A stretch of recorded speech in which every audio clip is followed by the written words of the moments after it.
Hello students, welcome to the class of physics. I am your lecturer of physics, Nareshwar Singh Jamwal, and today we are going to discuss a topic that is electric potential. अभी तक हमने Gauss's theorem के बारे में discuss किया, उसकी application जो है उनके बारे में डिस्कस किया हुआ है। अब आज जो है वो हम स्टार्ट करने जा रहे हैं इलेक्ट्रिक पोटेंशियल को। ओके, तो इसका जो बेसिक कंसेप्ट है आपने 10th में भी इसके बारे में पढ़ा होगा, ठीक है, लेकिन आज जो है वो हम इसको थोड़ा इलेबोरेट करेंगे यहाँ पे। तो चलिए सबसे पहले जो है वो हम इसकी डेफिनेशन इलेक्ट्रिक पोटेंशियल होता क्या है उसके बारे में डिस्कस कर लेते हैं। ओके, तो इलेक्ट्रिक पोटेंशियल क्या होता है देखिए जरा। सपोज अगर मेरे पास कोई एक सोर्स चार्ज है, ये एक पॉजिटिव चार्ज ले लेता हूं मैं, ठीक है, पॉजिटिव चार्ज। अब ऑब्वियस है अगर ये चार्ज है तो इसकी अपनी फील्ड भी होगी, और अगर इसकी अपनी फील्ड है तो सपोज मैं किसी भी एक पॉइंट के ऊपर यहां से ये सपोज ये P पॉइंट रख लेता हूं, where we have to find out the electric potential. इसके पोटेंशियल को फाइंड आउट करना चाहता हूं, ठीक है। मैं इसको डिफाइन करता हूं, पहले इसको जरा ध्यान से समझ लेना। तो अगर सपोज ये डिस्टेंस जो ऑब्जर्वेशन पॉइंट है सोर्स चार्ज से वो कितना रख लेते हैं, r, स्मॉल r। ऑब्वियस है इसके आगे ये डिस्टेंस जो क्या होगा, इंफिनिटी होगा। तो इलेक्ट्रिक पोटेंशियल क्या होता है कि अगर हम किसी भी एक टेस्ट चार्ज को कहां से, इंफिनिटी से, यूनिट टेस्ट चार्ज मतलब मैग्नीट्यूड 1, अगर मैं इस यूनिट टेस्ट चार्ज को इंफिनिटी से ऑब्जर्वेशन पॉइंट P तक लेके जाऊंगा तो वर्क डन होगा। ऑब्वियसली अगर मैं इस टेस्ट चार्ज को यहां से यहां तक लेके आऊंगा ऑब्जर्वेशन पॉइंट, तो वो एक डिस्प्लेसमेंट करेगा, ठीक है। तो अगर डिस्प्लेसमेंट हुआ तो मतलब वर्क होगा। तो यहां से इंफिनिटी से ऑब्जर्वेशन पॉइंट तक टेस्ट चार्ज को लेके जाने में जो वर्क डन होता है, that work done is called as your electric potential. उसे हम क्या कहते हैं, इलेक्ट्रिक पोटेंशियल कहते हैं। बेटा इसको ध्यान से सुन लेना फिर से कि जब भी कभी हम यूनिट टेस्ट चार्ज को इंफिनिटी से, इंफिनिटी डिस्टेंस कहां से है, सोर्स चार्ज है, ठीक है, तो इंफिनिटी से ऑब्जर्वेशन पॉइंट पे लेके जाते हैं, that work is called as your electric potential. So how you can define the electric potential? So electric potential, it is the amount of work done, it is an amount of work done in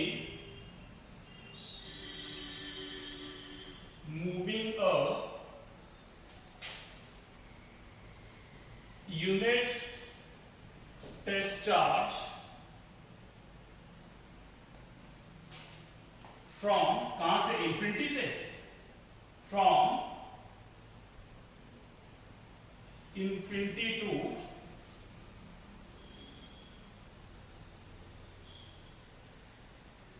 observation point, ठीक है। क्या कहा उसने, जो मैंने आपको बताया वही है, it is the amount of work done in moving a unit test charge from infinity to the observation point. Infinity से जब हम किसी यूनिट टेस्ट चार्ज को मूव करवाएंगे कहां तक, ऑब्जर्वेशन पॉइंट तक, और उसमें जो वर्क डन होगा, that work done is called as your electric potential. उसे हम क्या कहेंगे, इलेक्ट्रिक पोटेंशियल कहेंगे। तो ये आ गई इसकी डेफिनेशन। अब मैथमेटिकली इलेक्ट्रिक पोटेंशियल को लिखना हो तो हम कैसे लिखते हैं, mathematically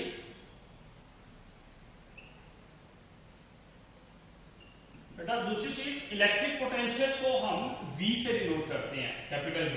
okay, so mathematically electric potential V is equal to work done मतलब W upon Q naught. Q naught क्या है, टेस्ट चार्ज, ये Q ये नहीं है, ठीक है। Q naught is your unit test charge, याद रखना इसको। ये जो यूनिट टेस्ट चार्ज प्लस 1 लिया है, ये वो है यूनिट टेस्ट चार्ज है, ना कि ये सोर्स चार्ज है। ओके, इसलिए इसको Q नॉट लिखा गया है। So this is the mathematical form of electric potential. अब अगर यहीं से इसका यूनिट लिखना चाहो तो SI यूनिट क्या होगा, यहीं से पता चल जाएगा आपको। अगर आप इसको करोगे ये हो जाएगा जूल पर कूलम, और इसे आप वोल्ट भी लिखते हो। ओके, ऐसा यूनिट क्या होगा, जूल पर कूलम, या फिर आप इसे क्या कहते हो, वोल्ट कहते हो। इसी तरीके से अगर इसका CGS यूनिट चाहते हो, CGS यूनिट, ठीक है, तो CGS यूनिट होगा इसका स्टैट वोल्ट, स्टैट वोल्ट। ये बेसिक चीजें हैं, ये आपने पढ़ी भी होंगी 10th क्लास में, ठीक है। यहां पे भी हम इसको क्या कर रहे हैं, थोड़ा रिवाइज कर रहे हैं। अब नेक्स्ट जो है वो इसका डायमेंशन फार्मूला। बेटा डायमेंशन फार्मूला निकालना आता है आप सभी को, तो चलिए डायमेंशन फार्मूला निकाल लेते हैं। Dimensional formula of electric potential, या फिर सीधा लिख लेता हूं मैं V of V is equal to, चलिए V कितना है, वर्क। वर्क का डायमेंशन फार्मूला क्या होता है, m1 L2 T-2। बेटा वर्क का यही होता है अपॉन चार्ज। तो चार्ज का क्या होता है AT, पीछे हमने निकाला गया चार्ज का डायमेंशन फार्मूला। ओके, तो अगर आप इसको सॉल्व करोगे तो क्या आ जाएगा आपके पास dimension formula, which is equal to m1 L2 T, यहां पे T प्लस का ऊपर जाके माइनस का होगा तो -2 -1 -3 T -3, और A जो ऊपर जाएगा तो क्या हो जाएगा माइनस का A -1। This is your dimensional formula. M1 L2 T -3 A -1। Clear है ये चीज, ठीक है। So this is your electric potential, definition of electric potential। अब यहाँ पे हमारे पास कुछ और भी चीजें हैं। अगर हम जैसे ये वोल्ट है, अगर 1 वोल्ट को डिफाइन करना हो तो किस तरीके से करेंगे, स्टैट वोल्ट है, इसको डिफाइन करना हो तो किस तरीके से करेंगे। तो चलिए अब हम जो है इनको डिफाइन कर लेते हैं। अब you can define the 1 volt. Okay, चलिए इसको मैं रब कर रहा हूँ, ठीक है। अगर आप इसको नोट डाउन करना चाहते हो कर सकते हो वीडियो को पॉज करके यहाँ से। तो अब हम जो SI यूनिट है वोल्ट, उसको डिफाइन करेंगे। How you can define 1 volt, जैसे सपोज हमें जैसे ये है electric potential since 1 volt is equal to कितना वर्क, 1 जूल वर्क होगा कितने, 1 कूलम चार्ज के द्वारा। तो ये आपके पास बनेगा 1 जूल पर कूलम। तो how you can define 1 volt, बेटा 1 वोल्ट को आप किस तरीके से डिफाइन कर सकते हो। चलिए इसको मैं डिफाइन कर देता हूं, यहां पे लिख देता हूं। चलिए इसको, हाँ ठीक है, मैं यहां पे डिफाइन करता हूं इसको, ठीक है। तो electric potential at a point, electric potential at a point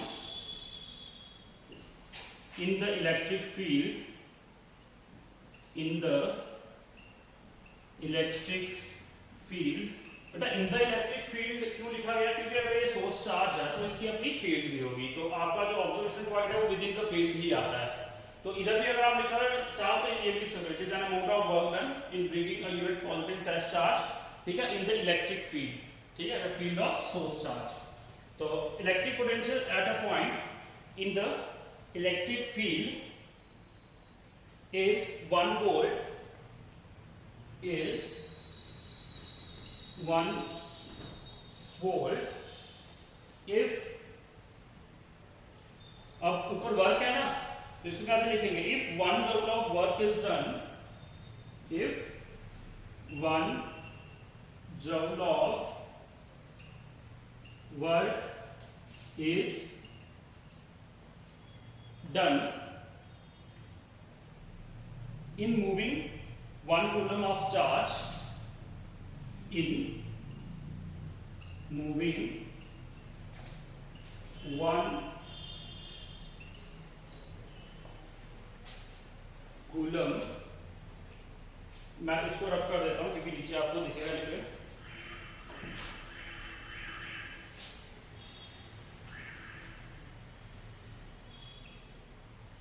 1 coulomb of charge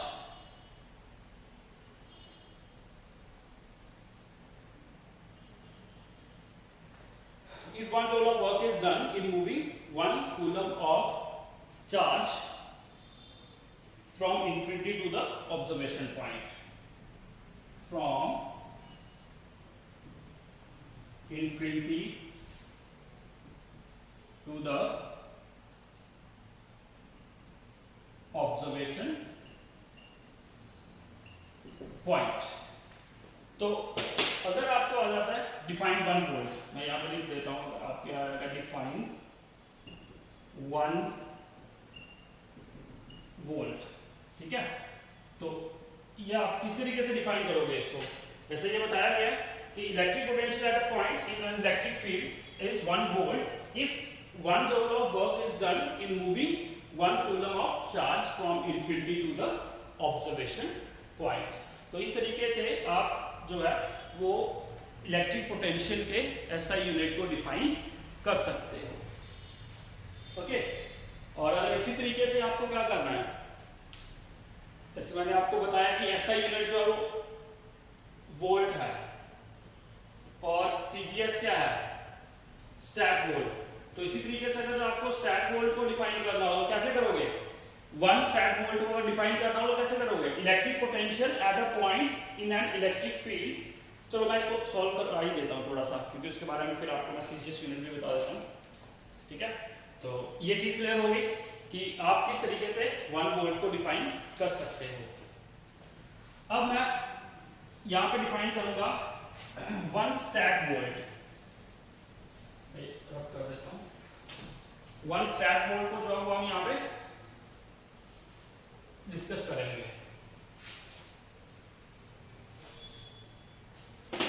okay. चलिए देखिए, SI यूनिट जो था वो क्या होता है, वोल्ट। तो उसको हमने डिफाइन कर लिया, 1 वोल्ट को हमने डिफाइन कर लिया। उसके बाद आपको बताया गया है कि जो CGS यूनिट होता है वो आपके पास होता है स्टैट वोल्ट, स्टैट वोल्ट। तो स्टैट वोल्ट मतलब 1 स्टैट वोल्ट को किस तरीके से आप डिफाइन करोगे, ठीक है। तो अब जैसे ध्यान से देखना, अब CGS यूनिट में तो पोटेंशियल 1 वोल्ट की जगह पे CGS में ऐसे लिखा था ना, 1 volt is equal to 1 joule upon 1 coulomb, ठीक है। और वैसे ही यहां पे अगर हमें इसको डिफाइन करना है 1 स्टैट वोल्ट को डिफाइन करना है, तो उसके लिए कैसे करेंगे? सिंस 1 वोल्ट, अब 1 वोल्ट की जगह पे क्योंकि CGS को डिफाइन कर रहे हैं तो इधर क्या आएगा, stat volt is equal to 1 joule. Work जो है वो जूल, बट CGS यूनिट क्या होता है वर्क का? अर्ग, ERG। क्योंकि हमें CGS में डिफाइन करना है तो यूनिट में क्या लेंगे? CGS में लेंगे। और कूलम 1 कूलम, अब कूलम जो है वो क्या यूनिट है? SI यूनिट है। तो CGS यूनिट जो है वो क्या होता है आपके पास? बेटा CGS यूनिट जो है वो क्या होता है? नहीं पता? चलिए, जो आपके पास यहाँ पे आ जाएगा CGS यूनिट जो होता है आपका, इसका कूलम का वो होता है इलेक्ट्रोस्टैटिक यूनिट, ESU लिखते हैं हम इसको, ओके। या स्टैट कूलम भी लिखते हो आप इसको, ऐसे लिख देता हूं आपको। CGS यूनिट क्या होता है? Stat coulomb, okay. तो अब डिफाइन कैसे करोगे? जैसे हमने 1 वोल्ट को डिफाइन किया वैसे ही क्या करेंगे हम स्टैट वोल्ट को भी डिफाइन करेंगे। बस ये है कि वहां पे यहाँ पे हमने जूल वोल्ट लिया, वहां पे अर्क लेंगे, और यहाँ पे कूलम लिया, वहां पे स्टैट कूलम ले लेंगे। चलिए इसको डिफाइन करते हैं। सो किस तरीके से डिफाइन करोगे? Electric potential at a point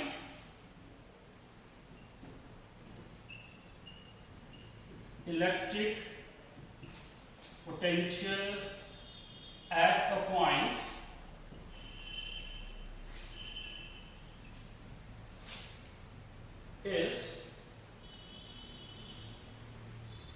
at a point in an electric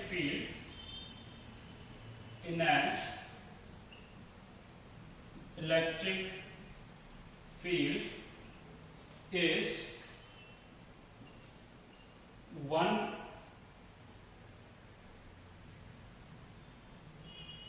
stat volt if 1 erg of work is done in moving a 1 stat coulomb charge कहां से? From infinity to observation point, from infinity to observation point. Okay, ये चीज clear है? तो 1 stat volt जो है उसको कैसे डिफाइन कर सकते हो? And electric potential at a point in an electric field is 1 stat volt if 1 erg of work is done in moving a 1 stat coulomb charge from infinity to the observation point।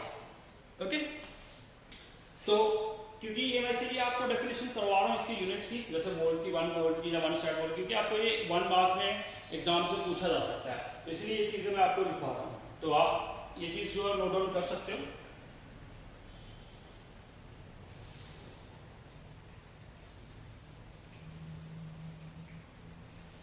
Okay, तो एक छोटा सा point जैसे मैं बता देता हूं कि आपके पास 1 वोल्ट जो है is equal to how much stat volt? 1/300 stat volt के बराबर होता है। 1 वोल्ट जो 1/300 स्टैट वोल्ट के बराबर होता है। कैसे? चलो इसका मैं रिलेशन करवा ही देता हूं कि 1 वोल्ट 1/300 के बराबर कैसे होता है।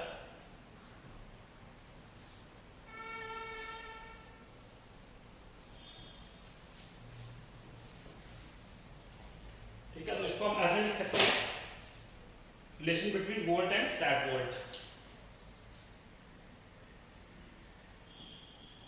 रिलेशन बिटवीन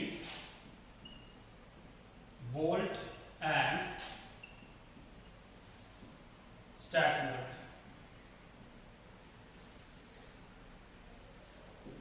ओके, तो वोल्ट और स्टैट वोल्ट के बीच में जो रिलेशन है उसको हम फाइंड आउट करने जा रहे हैं। तो चलिए, जैसे मैंने आपको बताया कि 1 वोल्ट जो 1/300 स्टैट वोल्ट के बराबर होता है, बट ये आया कैसे ये आपको पता होना चाहिए। तो वही इसका बेसिक यही फार्मूला जो है इसी को यूज करेंगे, as 1 volt is equal to 1 joule upon 1 coulomb. अब जूल को अर्ग में कन्वर्ट करना है और कूलम को स्टैट कूलम में कन्वर्ट करना है। तो किस तरीके से कन्वर्ट करते हो? अगर आपको याद होगा तो हम एनर्जी को किस तरीके से करेंगे? 11th में आपने ये कन्वर्जेंस करी हुई है, 11th में आपने ये कन्वर्जेंस करी हुई है यूनिट्स एंड मेजरमेंट में। तो चलिए अब देखो, 1 जूल को हमने अगर किस में कन्वर्ट करना है? अर्ग में कन्वर्ट करना है, तो हम कैसे लिखेंगे? 10⁻⁷ अर्ग। 1 जूल जो है वो किसके बराबर होता है? 10⁻⁷ अर्ग के बराबर होता है। और 1 कूलम कितने स्टैट कूलम के बराबर होता है? 3 × 10⁹ स्टैट कूलम के बराबर होता है। ओके, तो चलिए अगर आप इसको सॉल्व करते हो, ये क्या बनेगा? ये 10⁹ है, 10⁷ है, तो यहाँ पे सर क्या बचेगा? 10⁻², ठीक है ना? तो आपके पास यहाँ पे बन जाएगा 1/10⁻², क्योंकि यहाँ पे 10⁻² ही बचेगा, 7 के 7 कैंसिल हो जाएगा, 2 10⁻² बचेगा और इसको मल्टीप्लाई करेंगे तो यहाँ पे बन जाएगा 300 स्टैट वोल्ट। ठीक है, तो इस तरीके से जो है वो आपका 1 वोल्ट जो है वो 1/300 स्टैट वोल्ट के बराबर होता है। ठीक है, तो ये आपके पास एक बेसिक डेफिनेशन थी इलेक्ट्रिक पोटेंशियल की। ओके, इलेक्ट्रिक पोटेंशियल की डेफिनेशन, उसके units, SI unit, CGS unit, ठीक है, और उनके यूनिट्स को हमने डिफाइन भी किया, 1 वोल्ट, 1 स्टैट वोल्ट, और उसके बाद जो है वो हमने फिर एक रिलेशन जो कि वोल्ट और स्टैट वोल्ट में क्या रिलेशन है वो भी हमने पढ़ लिया। तो इससे हमें क्लियर हो गया कि जो 1 वोल्ट होता है वो 1/300 स्टैट वोल्ट के बराबर होता है। ओके, क्लियर है चीज? ठीक है, तो आज के टॉपिक में हम सिर्फ इसकी जो डेफिनेशन थी उसी को हम डिस्कस करेंगे। नेक्स्ट लेक्चर में हम इलेक्ट्रिक पोटेंशियल की वैल्यू को फाइंड आउट करेंगे। जैसे मैंने आपको बताया ना कि P पॉइंट एक ऑब्जर्वेशन पॉइंट था हमारे पास, यहाँ पे हमने इलेक्ट्रिक पोटेंशियल की वैल्यू को फाइंड आउट करना है। तो उस इलेक्ट्रिक पोटेंशियल की वैल्यू को हम क्या करेंगे नेक्स्ट लेक्चर में फाइंड आउट करेंगे। ओके।